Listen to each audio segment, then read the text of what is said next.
নমস্কার বন্ধুরা, YouTube India চ্যানেলে স্বাগত। আজকে এক্সেল টিউটোরিয়ালে শেখাবো ক্যালেন্ডার। তো দেখো, 12 মাস রয়েছে। প্রতিটা মাসে ক্যালেন্ডার যদি তৈরি করতে চাই তো প্রসেস তো একই হবে। তো আমরা সাধারণ একটা ক্যালেন্ডার তৈরি করছি। সাধারণত সীতা কোর্সে বা ক্লাস 12 বা বিকমের পরীক্ষায়, বিকমের যে পরীক্ষা রয়েছে আইটি, সেখানে হয়তো এই ছোটোখাটো জিনিসগুলো তৈরি করতে দেয়। পুরোপুরি ক্যালেন্ডার না, যে কোনো একটা মাসে তৈরি করতে দেয়।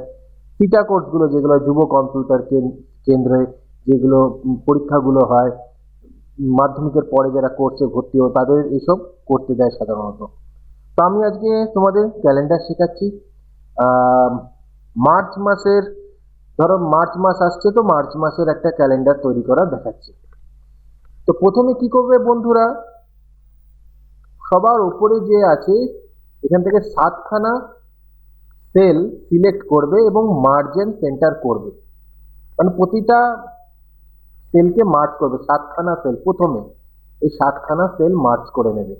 তাহলে মার্জ করার জন্য আমরা কি করব, প্রথমে 7খানা সেল সিলেক্ট করবে। এর থেকে জি পর্যন্ত 7খানা হয়, গুনে দেখবে 1টা 2টো 3টে 4টে 5টা 6টা 7টা, সেটা সিলেক্ট করব।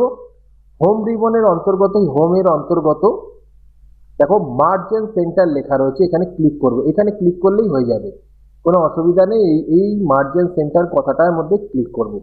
দেখো প্রতিটা সেল মার্জ হয়ে গেছে। এইবার আমরা ধরো মার্চ মাসের যদি আমরা ক্যালেন্ডার তৈরি করি, তাহলে উপরে হেডিং দেবো মার্চ।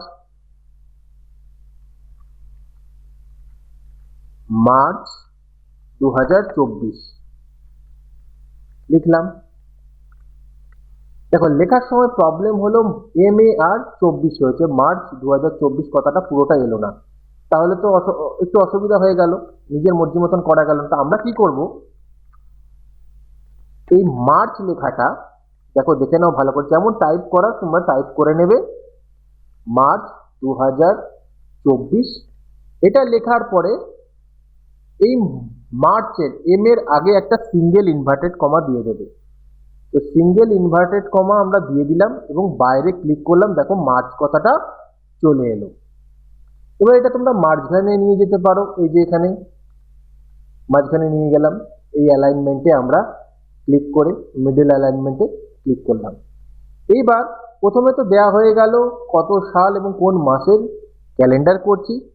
তারপরে হচ্ছে বারগুলো, সোম মঙ্গল বুধ বৃহস্পতি, এই বারগুলোকে আমরা কি করব, লিখব। তো প্রথমে আমরা সানডে দিয়ে শুরু করছি, সান লিখলাম। এবার অটো ফিল করব। এই যে কোনায় রয়েছে, এই কোনাটায়, সেলের এই কোনাটায় দেখবে কার্সার নিয়ে গেলে প্লাস সাইনটা, দেখো এখানে একরকম প্লাস সাইন হচ্ছে, এই কোনাটায় নিয়ে গেলে একরকম প্লাস সাইন হচ্ছে, সেটা নিয়ে ড্র্যাগ করে দেবো। দেখো তাহলে অটো ফিল হয়ে গেল, সানডে মানডে এগুলো সব। এবার দেখো মার্চ মাস আমরা জানি কোন দিনকে হবে, 1 তারিখ, যতদূর সম্ভব বৃহস্পতিবার। তো আমরা বৃহস্পতিবার এখানে 1 লিখব। ঠিক আছে, বৃহস্পতিবারে 1 লিখব। তারপরে আমরা কি করব, 1 2 3 4 করেও লিখে নিতে পারো, বা এই অটোফিল ক্লিক করব, ফিল সিরিজ, ফিল হ্যান্ডেল দিয়ে আমরা করে নিলাম এটা। তাহলে 1 2 3 4 হয়ে গেল। এবার আমরা কি করব, এটাকে ব্যাকে নেব। ধরো এখানে একটা 0 দেবো। 1 2 3 4 তো অটোফিল করে নিলাম আমরা ফিল হ্যান্ডেলের মাধ্যমে, ফিল সিরিজ করে 1 2 3 লিখে নিলাম। এবার বুধবারটা একটা 0 বসিয়ে দাও। এইবার আমরা কি করব, 1-এর এখান থেকে আমরা টানবো, তো সব কটা 1 হয়ে গেছে। আবার এই বক্সের মতন অংশটায় ক্লিক করব, ফিল সিরিজ, যেটাগুলো মাইনাসে চলে এলো। সে 0 বসাতেও পারো, নাও বসাতে পারো, কোনো অসুবিধা নেই। দেখো মাইনাসে চলে এলো, 0 -1 -2 -3, আর 0-র এপাশে কি হয়, +1 2 3, এরকম করে নেবে। তোমরা টাইপ করেও নিতে পারো, এখানে 1 2 3 লিখবে, বা 0 -1 -2 -3। আমি ফিল সিরিজ, ফিল হ্যান্ডেলের মাধ্যমে আমি এটা করেছি।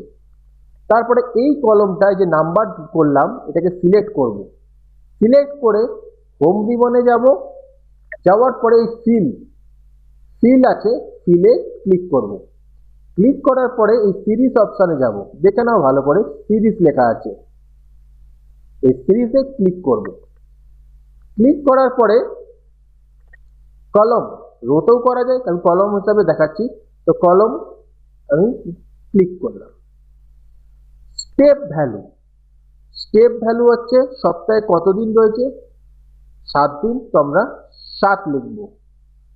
স্টপ ভ্যালু, এবার মার্চ মাস কত দিনের হয়, 31 দিনের, তো 31 দিন। ফেব্রুয়ারি হলে 28 লিখবে বা 29 লিখবে লিপ ইয়ার হলে। এবার জানুয়ারি হলে 31, অন্যান্য যেসব মাস রয়েছে, সেপ্টেম্বর মাস 30-এ রয়েছে, তো 30 লিখবে। স্টেপ ভ্যালুতে কিন্তু 7 দিন লিখবে, 7। আর স্টপ ভ্যালু যে মাসে যে দিন রয়েছে সেটা লিখবো। তো ওকে করে দিচ্ছি। দেখো এখানে ক্যালেন্ডার কমপ্লিট হয়ে গেল। একটু বড় করে নিলে দেখতে সুবিধা হবে। দেখো ক্যালেন্ডারটা তৈরি হয়ে গেল। তো এইভাবে আমরা ক্যালেন্ডার তৈরি করব। এবার দেখো মাইনাসে কিছু মাস আছে, এগুলো আমরা ডিলিট করব। 0 মাইনাস যা আছে এগুলো আমরা ডিলিট করে দিচ্ছি। 0তে তো হয় না, মাইনাসও হয় না। এবারে অ্যাডজাস্ট করে নাও, একটু বড় লেখা বড় করার ফলে সেলগুলো একটু আলাদা হয়ে গেছে। দেখো এবার সোমবার রবিবার যতগুলো আছে আমরা কি করব, সিলেক্ট করব, লাল কালিতে করে নেব, এগুলো ছুটির দিন। এবার দেখো মার্চ মাসে যদি আর কোনো ছুটির দিন থাকে সেগুলো সিলেক্ট করবে। ধরো আমি বোঝানোর জন্যই বলছি, ধরো 5 তারিখ যদি কোনো ছুটির দিন হয়, এই 5 তারিখ সিলেক্ট করবে, লাল তো কালি করবেই। তারপরে চলে যাবে রিভিউতে গিয়ে এই কমেন্ট অপশানে চলে যাবে, গিয়ে এই যে কম্পিউটারের যে ডেস্কটপে যে নামটা আছে এটা ডিলিট করবে। ছুটির কি কারণে এটা ছুটি দেওয়া হচ্ছে সেই কারণটা এখানে লিখে দেবে। যদি ধরো জানুয়ারি মাসের 23 তারিখে হতো, তাহলে আমরা কি করতাম, নেতাজি বার্থডে লিখতাম, বা রিপাবলিক ডে যদি 26শে জানুয়ারি হতো তো রিপাবলিক ডে আমরা লিখতাম।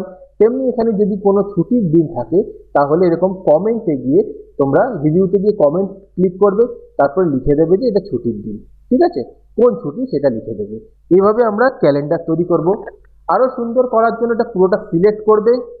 সিলেক্ট করার পরে হোম রিবনে যাবে, গিয়ে এই যে এইখানটায় যাবে বটম বর্ডার অপশনটায়, এখানে গিয়ে দেখো অল বর্ডার লিখবে, দেখো বর্ডার হয়ে গেল। এবার ধরো আমরা মনে করি যে টোটালটাকে আমরা সেন্টারে নিয়ে যাব, এই সেন্টারে নিয়ে গেলাম, এরকম ভাবে সাজিয়ে নেবে। এভাবে ক্যালেন্ডার তৈরি হবে।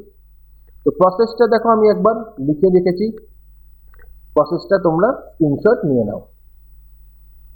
এই যে প্রসেস, যদি ভালো লাগে থাকে ভিডিওটা লাইক কমেন্ট শেয়ার করে দিও। এরকম অনেকগুলো ভিডিও দেবো, এগুলো দেখতে থাকবে। যারা ধরো স্কুলে পড়ছো বা সিটা কোর্স করছো, বাড়িতে কম্পিউটার নেই, দেখার অসুবিধা রয়েছে, তারা অবশ্যই এগুলো দেখতে পারো। আর বিকমের যেগুলো আসে প্রধানত প্র্যাকটিক্যাল করতে দেয় সেইগুলো এখানে আলোচনা করা হবে। ভিডিওটা ভালো লাগলে লাইক কমেন্ট শেয়ার করে দিও।